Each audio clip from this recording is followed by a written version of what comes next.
दोस्तों आज मैं और मेरे दोस्त द्वारिकाधीश के दर्शन करने द्वारिका जा रहे हैं।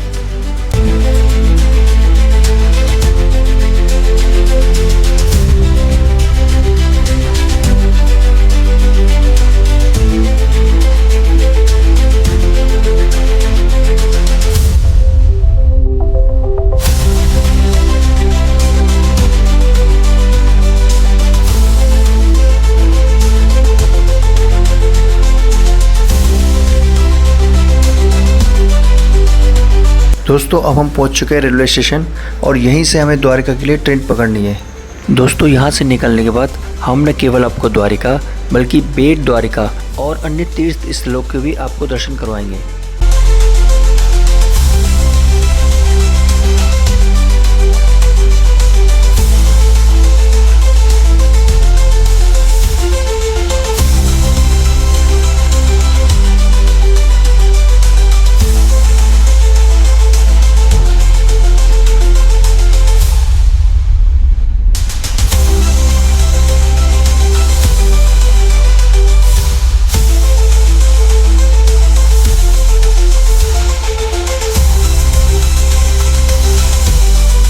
दोस्तों अभी हम द्वारिका रेलवे स्टेशन पहुंच चुके हैं।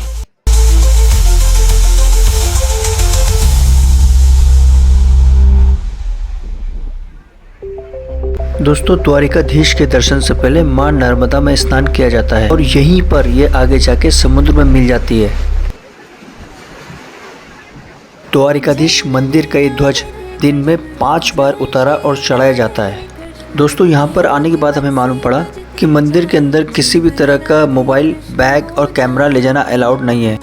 और मंदिर दर्शन के बाद हमें लगी थी भूख, तो हमने पहले खाना खाया फिर अगले दर्शन के लिए निकल पड़े। इसके लिए हमने वहाँ पर लोकल ट्रैवलर पकड़ा जिसने हमें बेट द्वारिका समेत अन्य मंदिरों को भी भ्रमण करवाया।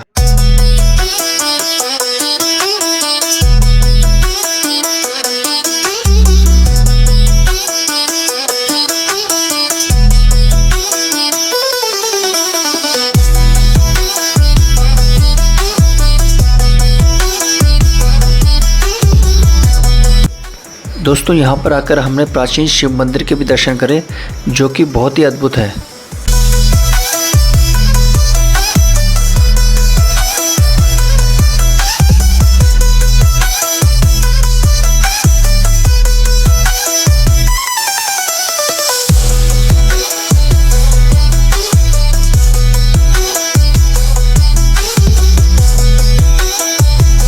दोस्तों इस मंदिर के बाहर एक शिव मूर्ति भी थी जो अपने आप में बहुत ही भव्य और बड़ी थी और इसका अंदाजा आप रुद्राक्ष में बैठे कबूतरों से लगा सकते हैं। शिव भगवान की ये बहुत ही भव्य मूर्ति है इस मंदिर में।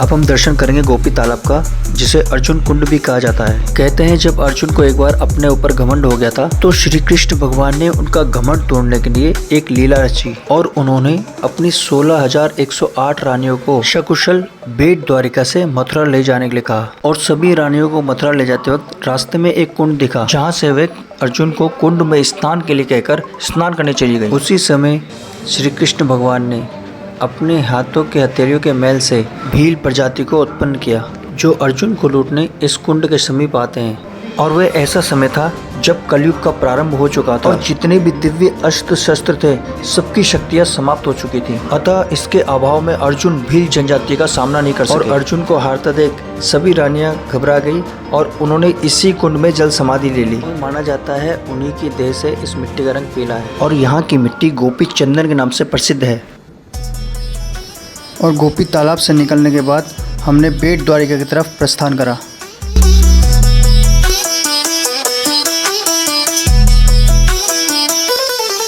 पहले बेट द्वारिका समुद्र के रास्ते नाव में बैठकर जाते थे और अभी ये जितनी भी नावें समुद्र में खड़ी हैं ये ज़्यादातर फिशिंग के लिए यूज़ हो रही हैं। सीज़न आते ही सारी बोटें फिशिंग के लिए निकल जाती हैं।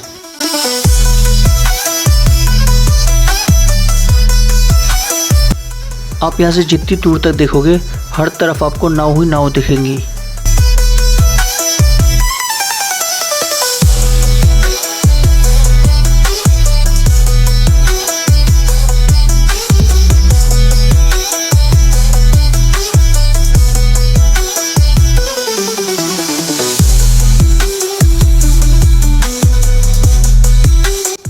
अब हम आ चुके हैं समुद्र के ऊपर बने इस पुल के ऊपर, जिसको पार करके हमने बेट द्वारिका जाना है।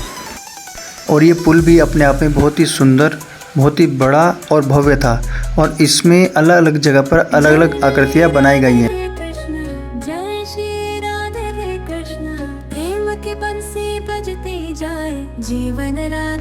और अब हम आ चुके हैं अपने पार्किंग की तरफ, जहाँ पर हम बस को पार्क करके बेट द्वारिका की तरफ जाएंगे।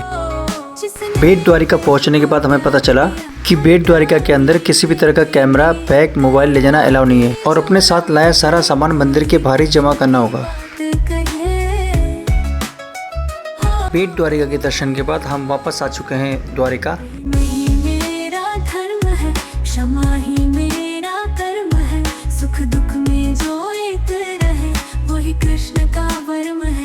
और द्वारिका आने के बाद हम नर्मदा नदी के किनारे पर आ गए हैं, जहाँ पर ये आखिर में समुद्र में मिल जा रही है। और यहाँ पर समुद्र का जल प्रवाह इतना तेज है कि वे नर्मदा के पानी को हैवी प्रेशर से पीछे की ओर धकेल रहा है।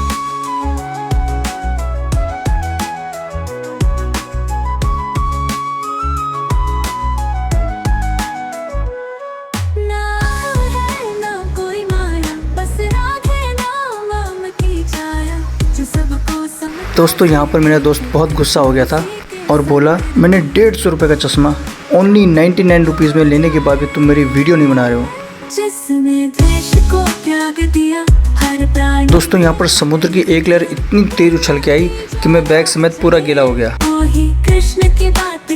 और फिर पूरे दिन भर द्वारिका दर्शन के बाद हम निकल पड़े सोमनाथ के लिए। द्वारिका रेलवे स्टेशन आने के बाद हम सोमनाथ एक्सप्रेस ट्रेन का इंतजार करते रहे सोमनाथ जाने के लिए। दोस्तों अब इसकी आगे की वीडियो आपको देखने को मिलेगी द्वारिका टू सोमनाथ पार्ट 2 में। Thank you for watching this video and yes, इस वीडियो को लाइक करें, सब्सक्राइब करें, शेयर करें और कमेंट भी करें। And yes, please click the bell icon for more updated videos.